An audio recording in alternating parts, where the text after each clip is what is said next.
Yet, in fact, the fact of the world's view, how little was there to remember?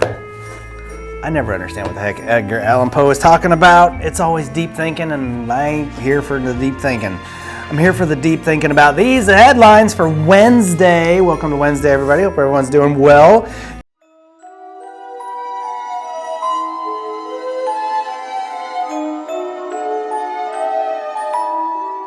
Gordon Ramsay adds these two ingredients to Brussels sprouts, and you should too. A garbage can and a flamethrower. Boom. Got Ariana with that one.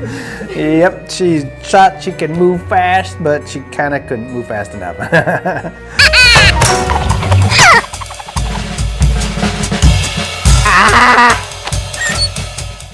All right, next up, our 10 most saved egg recipes have you covered from breakfast to dinner.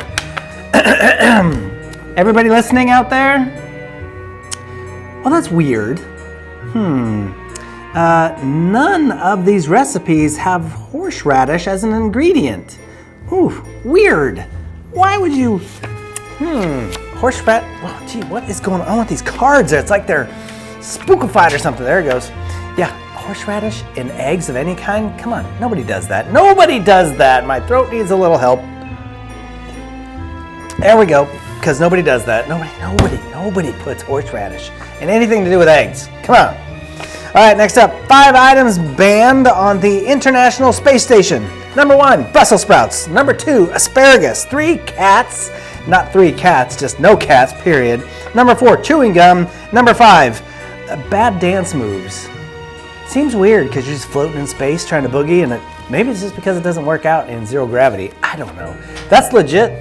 Everybody, those are real, like banned on the space station. No Brussels sprouts, no asparagus. No, number 1 and 2. Hey, not me. This is NASA. NASA says not good enough for the space station. They're not good enough for me then. I'm just saying. All right, it is Wednesday, everybody. Spooktober is cruising right along. We are getting down to it. Hope everyone's got their holiday plans, because remember, Halloween is on a Friday this year, so if you're going to get out and do some spooky grooving of some kind or another, it's a great evening to do it on. We're going to have our awesome Halloween party, costume party, no masks, more details on that later, but just while you're planning, no masks. You can have some face paint, but no masks. All right, Wednesday, we got to go back into the bearded past. What's that?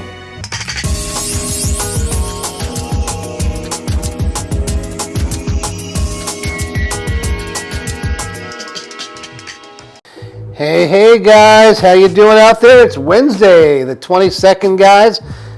9 days till Halloween, huh? Next week's gonna be a wild week.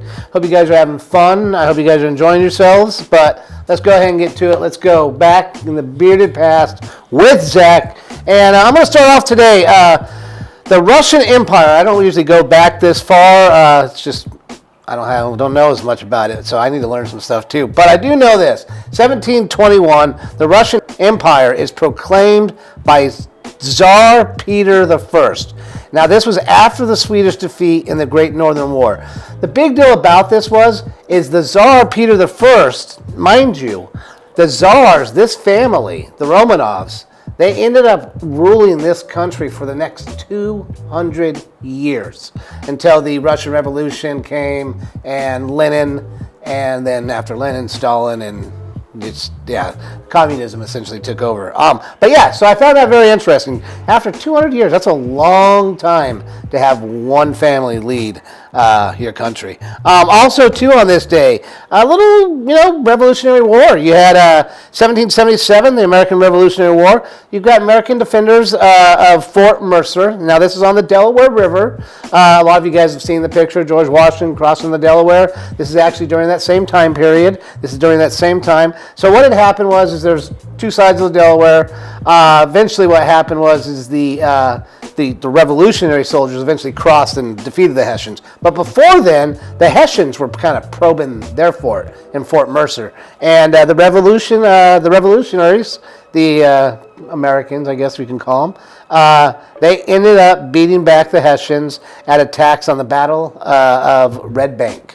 So I thought that was very interesting. And then as we get down here in history, Sam Houston is inaugurated as the first president of the Republic of Texas.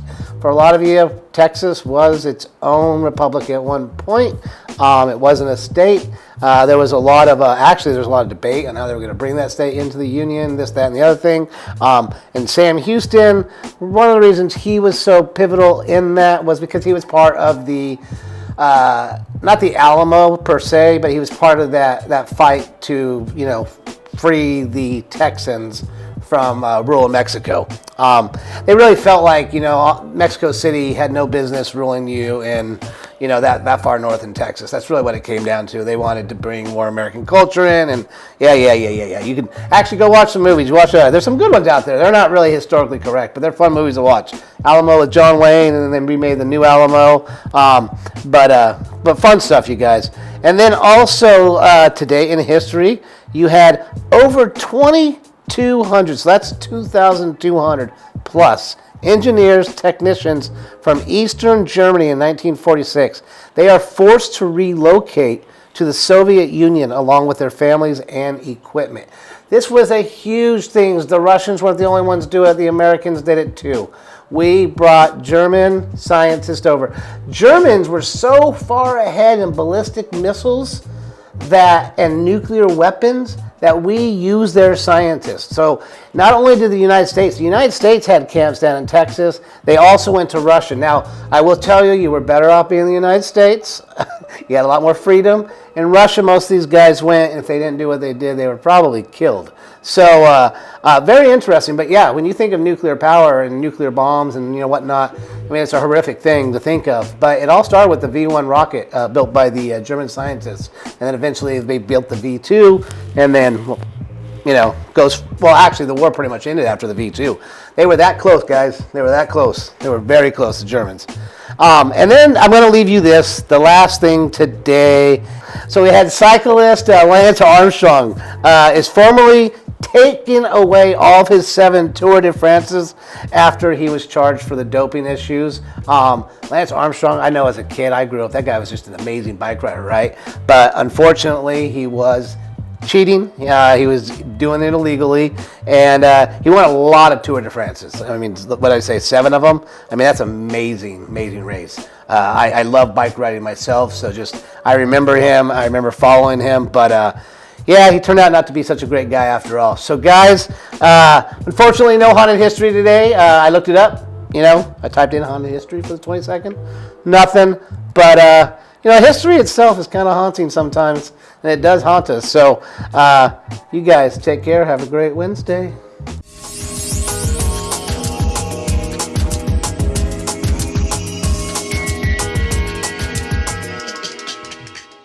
Very good. Thank you for that, sir. Next up, we do have some spooky facts.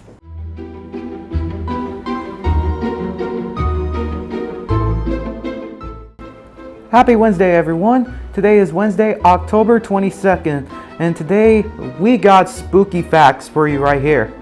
So today's spooky fact is, in 1967, human bones were used for the Pirates of the Caribbean ride.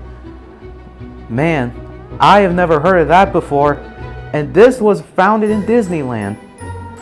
Isn't that shocking to you guys? But to me, that's pretty scary and crazy.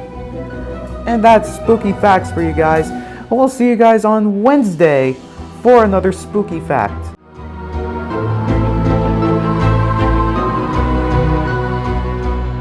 Ah, yes, Disneyland's Pirates of the Caribbean. Probably, I kind of lied. I told Steven, I said my favorite ride at Disneyland was Space Mountain. My favorite roller coaster ride at Disneyland is Space Mountain. My favorite ride at Disneyland is definitely going to be Pirates of the Caribbean. And to this day, there's still one real human bone on Pirates of the Caribbean, the ride. It's kind of an important one. It's a skull. Yeah, so if you're going down the ride, you see a few of the, sorry, my throat is still like, you see a couple of things, and then you come around and there's the pirate in the big captain's bed, and he's looking at something, looking at a map or something with a magnifying glass. Well, there's a skull right above him that's like a mount on top of the headboard. That is a real human skull. Yeah, man. on Pirates of the Caribbean. A real human skull. It's kind of creepy. But yeah, there might have been more bones in there. I don't know for sure, but there might have been. Anyway, moving right along to... This dude kind of changes and warps and morphs, and I don't know what the heck's going on. But here's some rotten reflections with the Crypt Keeper.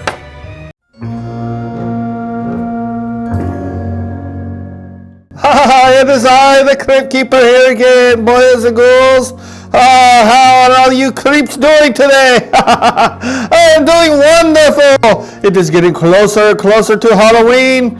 With all the scary stuff and the spooky stuff. It brings a nice chill to my cold, cold heart. But here we go. We are back to Rotten Reflections with me, the Crypt Keeper.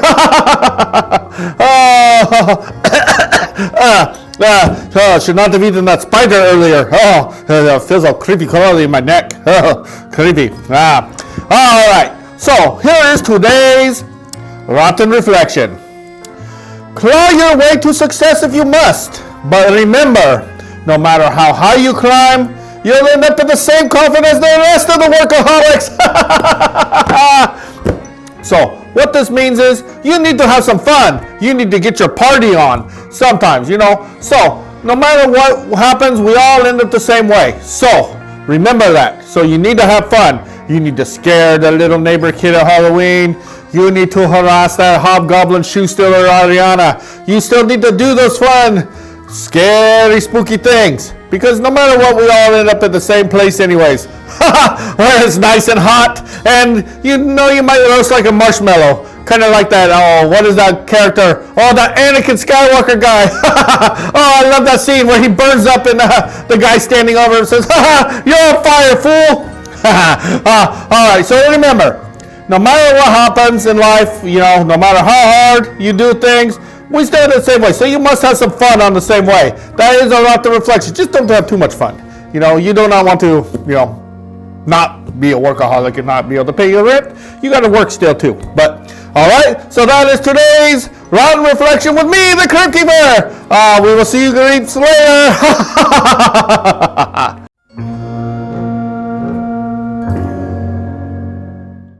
That dude is weird, to say the least. Rotten Reflections. I mean, I don't know. Whatever.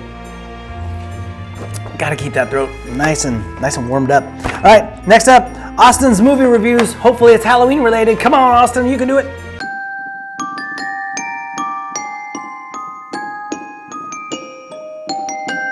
Hey all you cool cats out there, it's me, Austin, once more with some spooky reviews that thankfully will not be interrupted by purple dinosaurs or deformed cayuse. Don't worry, ladies and gentlemen, we have taken all of that, but now I'd like for you all to shh, because today's movie is going to involve a lot of quiet stuff and being generally very quiet.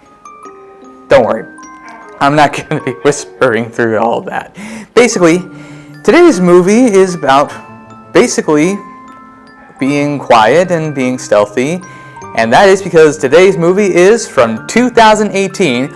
I know, a movie that came out somewhat recently, over the past 7 years. 2018? I thought Austin only did stuff that came out 20, 40, 7 years ago. Yes. I watch modern movies, or at least movies of the last decade. It's just that I choose to watch a lot of the movies that came out 20, 30, 40, 50, 60, 70 something years ago, because that's something I feel comfortable with talking about. But today, I'm talking about from 2018, directed and starring Jonathan Krasinski, and also starring his wife, Emily Blunt. This is A Quiet Place. Now, what is the plot of A Quiet Place? Well, basically, A Quiet Place is essentially a post-apocalyptic sci-fi horror film that's set in an alternate version of our future right now, and it centers on this family who's basically trying to survive in a world that's been ravaged by aliens that are basically attracted by sounds, where at any moment, just simply yelling very loudly, or one sound like that, for example. Excuse me for a moment. Shut up! Sorry about that, folks. Weirdos calling me. Basically, sounds like that can trigger an alien attack within a matter of seconds. And well, the whole movie details their survival, especially with the mother who is pregnant. And A Quiet Place it's fantastic. Like, if you like one of those movies that you're never sure of what's going to happen next, or if you are sure but you always just want to see the characters just get through it all, like, A Quiet Place is really, really good. Like, the fact is that there's like only some very few moments of actual like spoken dialogue in the film, but otherwise, like, a lot of it is communicated through like sign language and little hand gestures and whatnot, because, well, I mean, when the aliens are literally triggered by sound, it's usually a sign of pretty much like, you gotta keep quiet, you've gotta be stealthy, you've gotta basically suppress all sound in order to make sure that you survive. And really, the whole movie does a great job of doing that. It creates a sense of fear and tension. It's got great special effects, and the acting all around is really good, especially from John Krasinski and Emily Blunt, and the daughter, who, fun fact, the actress who plays her, she actually is deaf, so it really is, it's really good. Plus, it has great use of music, and overall, like, it's a genuinely great movie. Like, definitely check out A Quiet Place and its sequel. Hang on a second. Look, pal, whatever. Oh, hi, Bob. Nice day today, huh?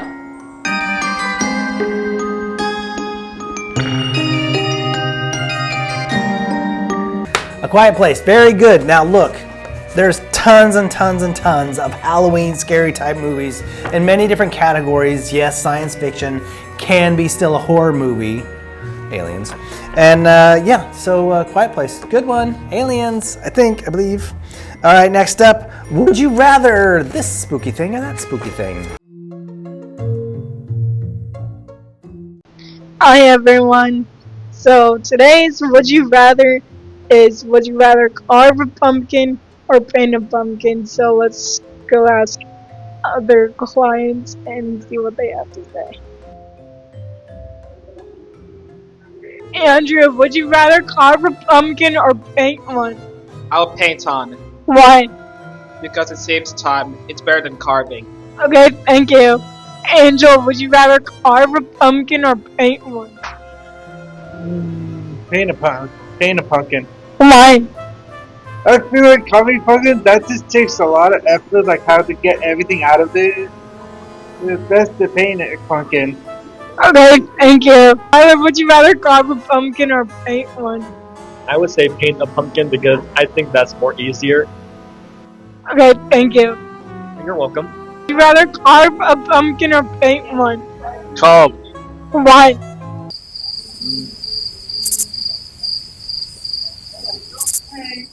I can see. I don't know. Okay, thank you. You're welcome. Hey, would you rather carve a pumpkin or paint one? Carve a pumpkin, Why? because it's fun and cool. You could do cool designs on them. Okay, thank you. Welcome. That concludes the Would You Rather. This is your host, Robin, filling in for Lavelle, signing out. Have a good day. Oh, definitely carve them. You gotta carve them because you gotta, for no other reason, just to scoop out all the gooey guts and then occasionally roast the pumpkin seeds. Super, super tasty. Love doing that. So, painting, cool if you're a good painter. I am not. So carving for me is much more entertaining, especially with the ooey gooey guts. You get the, sorry. Moving on to the ASL Firewood Frog phrase of the day.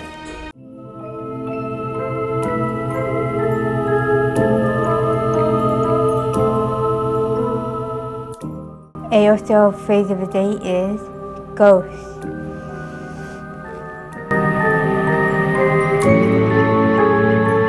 So ghost is you want to put your non-dominant on the bottom. So you put your middle finger and your thumb out, kind of like this, and do on the bottom. And then take your dominant hand and just do the same thing, middle finger and thumb, and then just go in and then pull, and like a drink.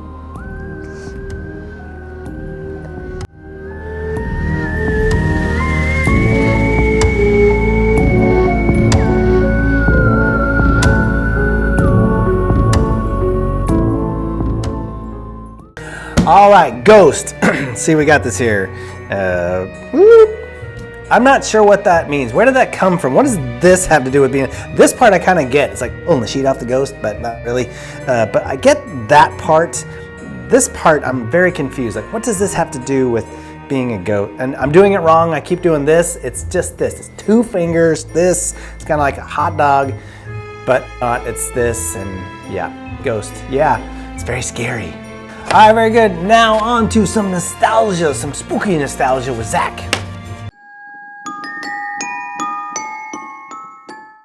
Hey everybody, and welcome back to some spooky nostalgia. And today we're going to talk about the creepiest clown you can ever think of. He is always on the run. And if you see a red balloon, you know he's coming. It is the It movie with Pennywise. The movie came out in 1994. The first one did. Then the second and third one came out in 2017 and 2019. The first actor that played Pennywise was Tim Curry, and the second one was Bill Skarsgård. They're a very good movie. I recommend go watch it. It might give you nightmares, but no worries. But that's enough of me talking. Hope you enjoyed this nostalgia. All right, It. Okay, so I get it. Everybody loves It. I'm not the biggest fan of It. I like Stephen King, don't get me wrong. I've read several of his books. Cujo I thought was a good movie. Could do with remake, although, St. Bernards aren't kind of the freaky dog people used to think they were. But yeah, It. I don't know. I don't love it. I don't love it. I'm just gonna say it. I don't love it. I don't love it. I'm a weird one, I know, but yeah. Sorry, Zach. We're not simpatico on this one. But I get why everyone else is, and I get it's a good Halloween movie, but shame on me. I know. All right, guys, that is it for Wednesday. Hope you all have a great Wednesday. We'll see you Friday on the morning routine. Take care, everybody.